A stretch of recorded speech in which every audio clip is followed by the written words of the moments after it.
সূর্য তখনও পুরোপুরি ডোবেনি, তবে পুরনো রেল স্টেশনটার প্ল্যাটফর্মে নেমে আসা ফিকে হলুদ আলোয় কেমন যেন একটা বিষণ্ণতা লেগে থাকত। সেই আলোয় দাঁড়িয়ে থাকত আহমেদ।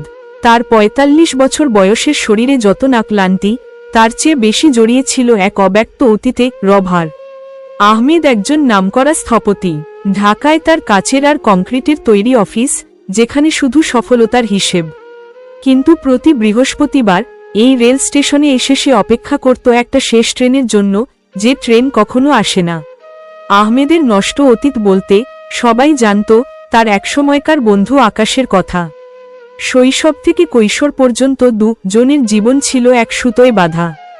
স্বপ্ন দেখত দুজন মিলে এমন এক শহর তৈরি করার, যেখানে গরিব মানুষের জন্য থাকবে আকাশ ছোঁয়া আলো আর বাতাস। কিন্তু কলেজ জীবনে এসে সেই সুতোয় টান পড়ে। একটা বড় আর্কিটেকচার প্রতিযোগিতায় আকাশের তৈরি করা মডেলটি ছিল নিঃসন্দেহে শ্রেষ্ঠ। আহমেদ জানত আকাশ প্রথম হবেই। কিন্তু শেষ রাতে ঈর্ষার এক ঝলক আগুনের মতো জ্বলে ওঠে তার মনে।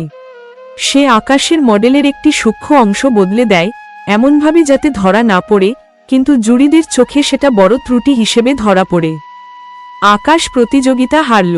সে জানত না কি হয়েছিল, শুধু জানত তার সেরা কাজটা সফল হলো না। এরপর থেকেই সে নিজেকে গুটিয়ে নিতে শুরু করে। আহমেদ জিতে গেল, প্রথম হলো, সবাই তাকে কাঁধে তুলে নিল। কিন্তু সেই জয়ের আনন্দ তার গলায় কাটার মতো বিঁধে রইল। আকাশ ধীরে ধীরে সরে গেল, নেশার জগতে নিজেকে সঁপে দিল। আহমেদ চেষ্টা করেছিল তাকে ফেরাতে, কিন্তু আকাশের চোখে শুধু অবিশ্বাস আর নীরব অভিযোগ। একদিন ট্রেনের ধাক্কায় আকাশের মৃত্যুর খবর আসে। পুলিশ বলল আত্মহত্যা।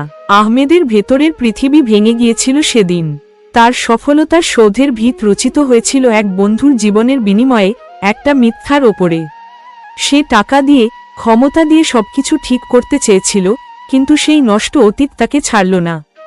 আজও এই প্ল্যাটফর্মে এসে সে আকাশের শেষ ট্রেনের জন্য অপেক্ষা করে। ট্রেন আসে না, আসে শুধু প্ল্যাটফর্মের বেঞ্চে বসে থাকা এক বৃদ্ধ, যার কোঁচকানো চামড়ায় শত দুঃখের ভাঁজ। বৃদ্ধের হাতে একটা ছেঁড়া খাতা। একদিন আহমেদ সাহস করে বৃদ্ধের পাশে গিয়ে বসল। কি খুঁজছেন কাকা? বৃদ্ধ মৃদু হাসলেন। হারিয়ে যাওয়া কিছু স্মৃতি বাবা। একটা ছেলে ছিল আমার, খুব মেধাবী। সে বলতো একদিন পৃথিবীটা পাল্টে দেবে। আহমেদ চমকে ওঠে। এ তো আকাশের বাবা। আহমেদ মাথা নিচু করে বলে, আমি আহমেদ। বৃদ্ধ তার দিকে তাকালেন, কিন্তু চোখে কোনো রাগ বা অভিযোগ নেই, শুধু গভীর এক শূন্যতা। জানি বাবা, তুমি আকাশের বন্ধু ছিলে, তোমরা একই স্বপ্ন দেখতে। আহমেদ কাপা গলায় বলল, আমি তাকে বাঁচাতে পারিনি। বৃদ্ধ কিছুক্ষণ চুপ থেকে বললেন, আকাশ যখন চলে গেল, আমি ওর জিনিসপত্র ঘাঁটতে গিয়ে এই খাতাটা পেলাম। বৃদ্ধ খাতাটা এগিয়ে দিলেন। খাতার প্রথম পাতায় আকাশের হাতের লেখায় লেখা, আহমেদ, তুই আমার সেরা বন্ধু। আমার ডিজাইনটা হয়তো একটু খুঁতযুক্ত ছিল, কিন্তু তোর নকশাটা সত্যিই অসাধারণ। তোর সাফল্য আমারও সাফল্য। আমরা একদিন মিলেই শহরটা গর্ব। আহমেদের চোখ ফেটে জল আসে। সে যা করেছিল আকাশ সেটা জানতি না। সে নিজের অপরাধবোধের কারাগারে নিজেকে আটকে রেখেছিল এতকাল। আকাশ তাকে দোষারোপ করেনি, বরং শেষ মুহূর্তেও তাকে সমর্থন করে গেছে। আকাশের স্বপ্নটা পূরণ করিস বাবা, বৃদ্ধ বললেন। তোর আর ওর স্বপ্ন, ওটাই হবে ওর আসল স্মৃতি।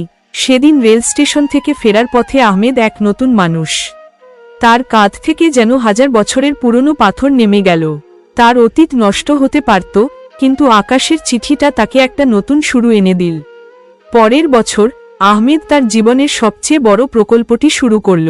সেটি ছিল গরিব মানুষের জন্য তৈরি একটি স্বপ্নের জনপদ, যার নাম দেওয়া হলো আকাশনগর। সেখানে কোনো কাচের দেওয়াল ছিল না, ছিল শুধু আলো আর বাতাস, ঠিক যেমনটা তারা দুজন একসময় স্বপ্ন দেখেছিল। আহমেদ তার নষ্ট অতীতকে ফেলে দেয়নি, বরং সেটিকে ছাইচাপা আগুনের মতো ব্যবহার করে গড়ে তুলেছে এক নতুন ভবিষ্যৎ। সে জানে এই নগর শুধু ইট পাথরের নয়, এ হলো দুজন বন্ধুর স্বপ্ন আর এক নীরব বন্ধুত্বের প্রতি শ্রদ্ধার প্রতীক।